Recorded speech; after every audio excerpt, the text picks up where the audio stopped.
So it is a joyful day for children.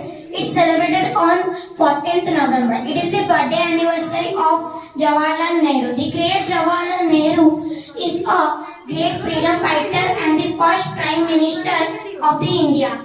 He gave us independence from the British rulers. And my dear friends, my name is Saizwan Sao and I am here to give a speech on Children's Day.